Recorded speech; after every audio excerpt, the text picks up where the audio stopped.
Hello students, I am Dr. Neema Gupta. My today's topic is leadership. Students, I have prepared PPTs on this topic from the book Essentials of Organizational Behavior written by T.N. Chhabra. Now I come to the topic that is what? That is leadership. So before explaining what the leadership is, I would like to explain what a leader is, right? Students, a leader is a person who guides, who give direction to the people, to the followers, those who are working under him or her, right? In case, suppose if any person who is working under the supervision of a leader finds any difficulty, what the leader does, he or she channelizes the behavior of the person towards the achievement of the goal.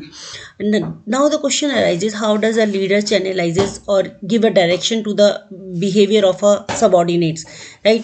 With the help of leadership skills, a leader, what he does, he gives direction, he gives support to the individual or to the group of people, those who are working under his guidance, right? Now I come to the point, that is what the leadership is. Students, leadership is the process of influencing the behavior of the subordinates. In case of leadership, there are two people, right? One is a leader and the second one is a group of people, those who follows a leader, right? So in this case, with the help of his or her intellect, with the help of some specific qualities which the subordinate they do not possess, a leader leads the people, a leader motivates the people, a leader influences the people, right? And the leader give direction or channelizes the behavior of the followers towards the achievement of the goal, right?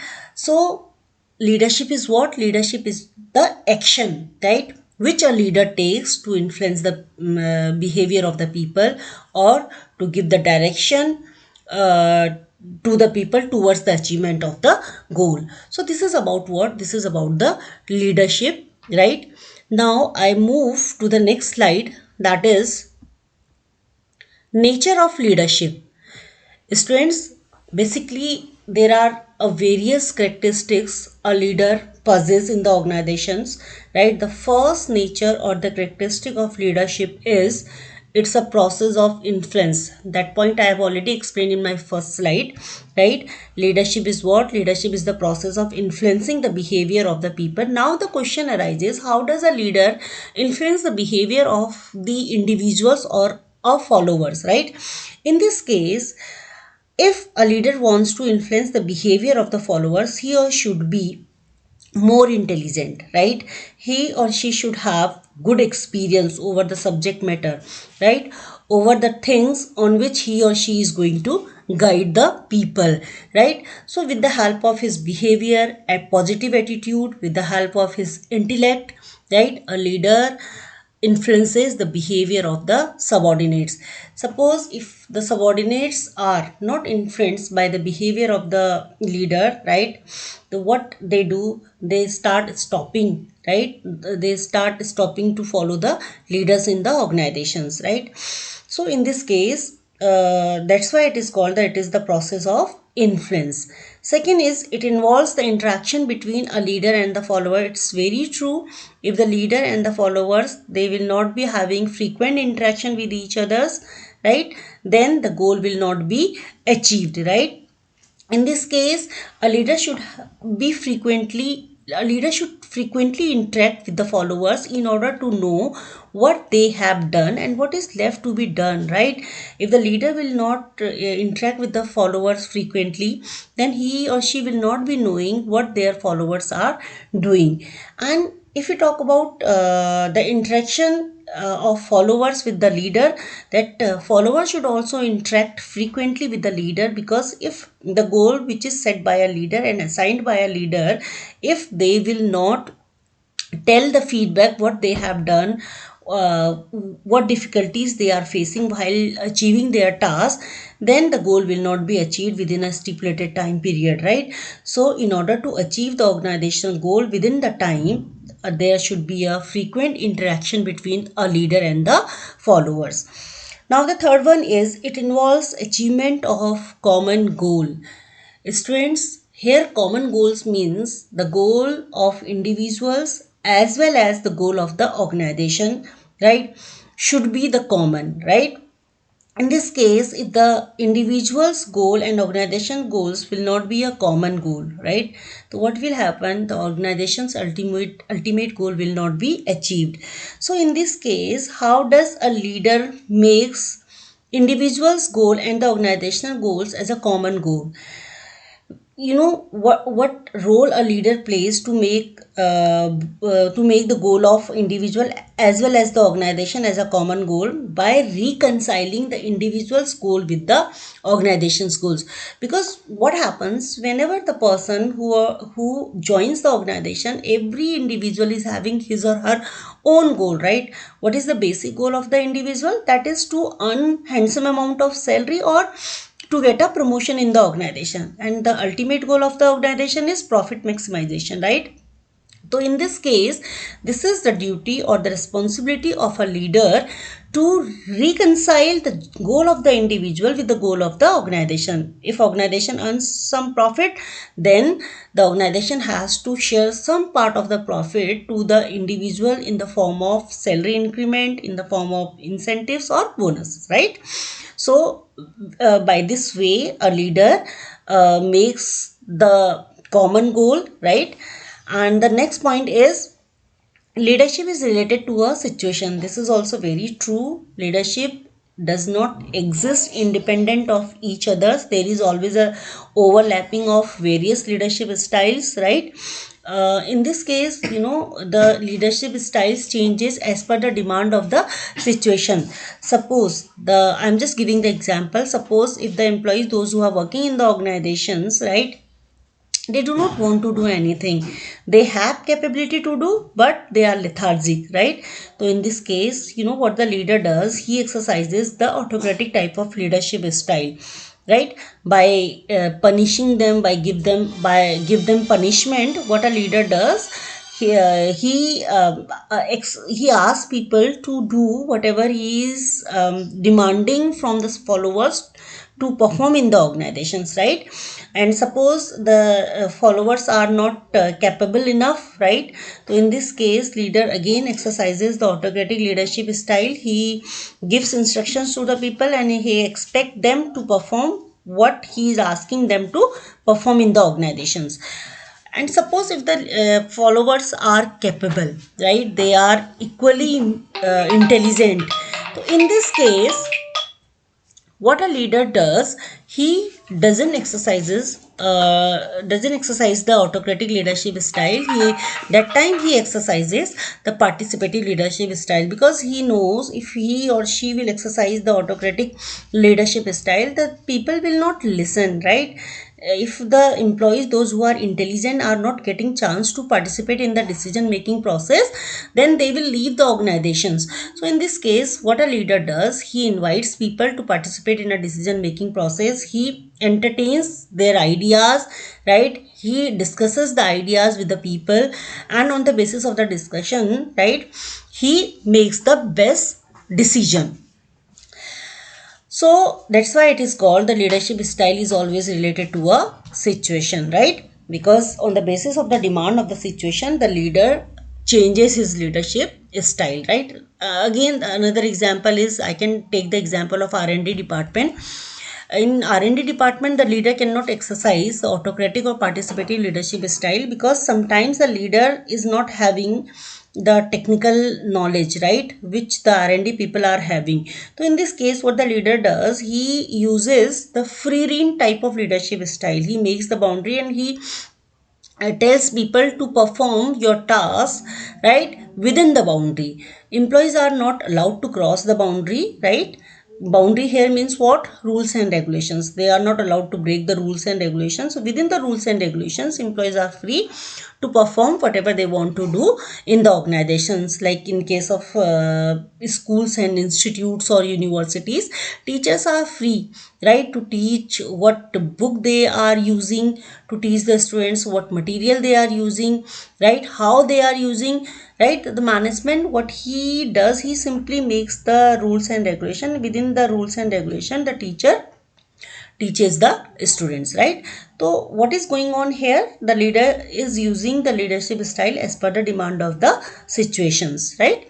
Now I move to the next slide, that is functions of leadership.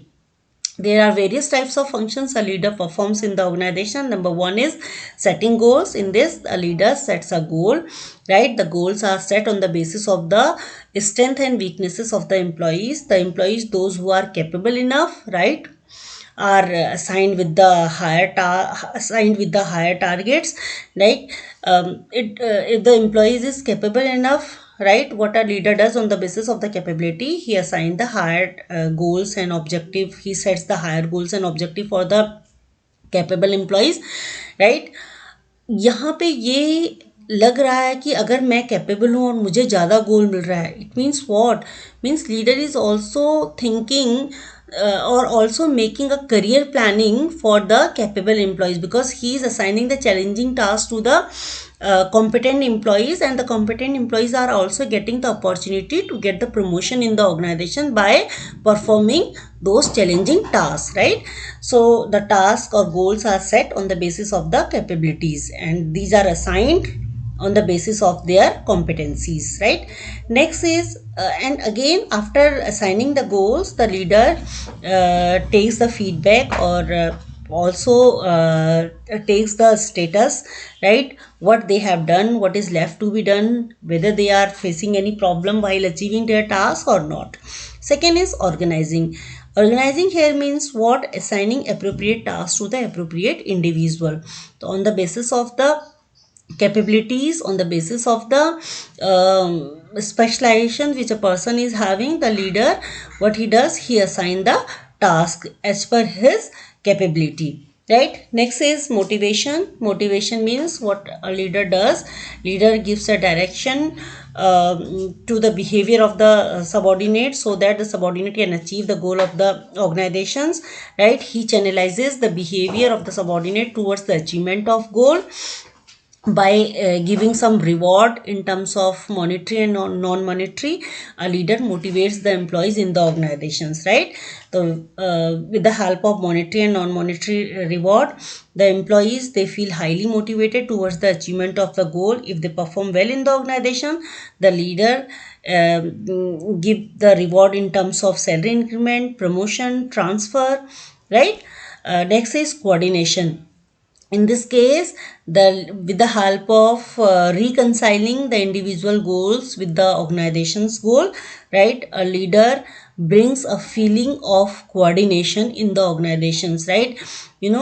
Just to achieve the ultimate goal of the organization, every individual cooperate to each other, every individual coordinate to each other in the organizations, because they know if the organization achieves its objective, right, definitely their goal will be achieved, right? If the organization earn profit, right, the some part of the profit will be shared among the employees, those who are working in a team. So with the help of integrating the individual's goals with the organization goals, the coordination functions can be done in the organizations. Representations, leader also act as a mediator between the top level management and the subordinates, right? Whenever the subordinates are having any problem regarding anything, what the leader does, it communicates the problem of the subordinate to the higher authority, so that the solution can be given to the employee. Next is control, right? Leader also maintains the discipline in the team members, right? If the team members are not disciplined, the leader instructs them, punish them, right? So with the help of his leadership skills, he also maintains the discipline among the team members, right? Now I move to the next slide, that is types of leaders. There are various types of leader. Number one is intellectual leaders, are the leaders those who are intelligent, right? Those who are having some specific characteristics which the followers, they are not they don't possess in the organizations. So such type of leaders are called the intellectual leaders, right? Second one is democratic leaders. Democratic leaders are the leader who invites the individuals or the followers to participate in decision making process, right? And with the help of that discussion, right, they come to the conclusion by selecting the best alternative. And such type of leader give chance to the or opportunity to the follower to express their ideas, to express their views. Next is autocratic leaders. Autocratic leaders are those leaders who are very strict. They do not allow their subordinate to participate in decision making process or to express their ideas or the views, right? Their job is only to give the instructions to the subordinates, and the subordinates are expected, or the subordinates do whatever the leader asks them to do, right? Next is persuasive leaders. Persuasive leaders possess the magnetic personality, right? And because of this magnetic personality, the followers follow the leaders. ठीक है? Suppose if the leader says let's go guy, so everyone, those who are working under such type of leadership, right, they start following a leader because they trust their leaders so much. So such type of leaders, they have magnetic power, they have magnetic personality to influence the behavior of the subordinate in the organizations, right? And magnetic personality here means what? They are able to influence the behavior of the subordinate by his or by her their intellect, by her, by they have some unique personalities. Their attitudes are they have a positive attitude to attract the subordinates. They have positive they have their clear goal, right? And they have some unique personalities, and because of that unique personality, every follower follows such type of leaders. Next is creative leaders are those leaders who create something new in the organizations, right? So such type of leaders, those who are very innovative, they want to do something extra in the organizations. So such type of leaders are called the creative leaders.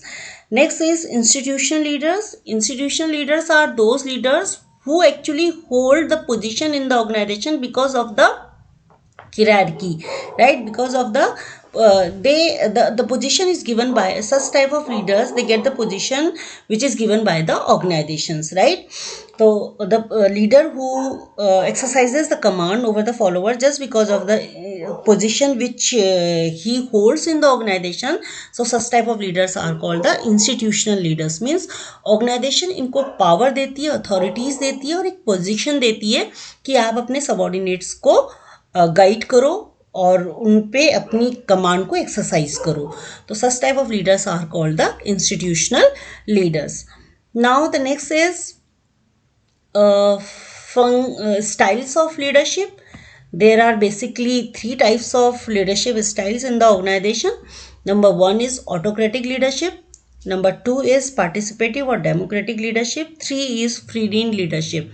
Autocratic leadership are again of three types. Number one is strict autocrat, benevolent autocrat, and manipulative autocrat. Strict autocrat or the strict autocratic leadership style is that in which a leader is very much strict. He doesn't allow his subordinate to participate in decision making process. He gives instructions to the subordinates, and subordinates perform as per the instructions received by the leader, given by the leader, right? In this case, these type of leaders, they believe in negative styles of motivating their subordinates. Means if the subordinates, they are not performing well in the organization, then they give punishment to the subordinate in the form of salary decrement, in the form of demotion. What they do, if the subordinate, they do not perform well in the organization, they make a deduction from their salary, right? So such type of leaders are called the strict autocrat. Second is benevolent autocrat. They believe in positive style of motivation, right? What they do, they are autocratic leaders. They do not allow the subordinate to participate in decision making process, but if the subordinates, they are performing well in the organizations, they give them reward in the form of salary increment, transfer, incentives, bonus, etc. Next is manipulative autocrat. In this, the leaders, will make the subordinate feel that they are also participating in decision making process, but the leader will do only, or the leader will select only that decision which he has decided in advance, right? But he will only make the subordinate feel that they are the important assets of the organizations, right? And they also, the such type of leaders, they invite the subordinate to participate in the decision making process, but they do only what they have decided in advance, right? Next is participative or democratic leadership. Participative or democratic leadership style is that where the leader invites the subordinate to participate in decision making process, right? In this, he first gives the problem to the, he tells the problem to the group of people, and he asks to give the suggestions, right? And on the basis of the discussion, a leader select the best idea to solve the problem, right? So this type of leadership style is suitable where the subordinates are intelligent, right? They have capability to express their good ideas, right? So but autocratic leadership style is suitable where the leader, where the subordinates are not capable enough to give their ideas, to express their views, right? Or where the leader is very much strict, he doesn't allow the subordinate to give the idea, right? Next is free rein leadership. Free rein leadership is style is that kind of style where a leader only formulates or just only makes the boundary, and the followers are not allowed to cross the boundary, and within that boundary they perform their task, they achieve their goal, right? So in this case we can take the example of R&D department where the people are free to perform, right? Whatever they want to do, they do, but they do only within the boundary which is made by the leader. We can also take the example of schools and institutes and universities where the management, what they have done, they have made the boundary means they have made the rules and regulations, and within that rules and regulations the whole staff work, right? The teachers are free to teach in whatever way they want to teach to the students, whatever material, study material they want to use, right? So these are the styles of leadership. So students, if you like my video, please share it, comment it, and also like my video. Thank you all.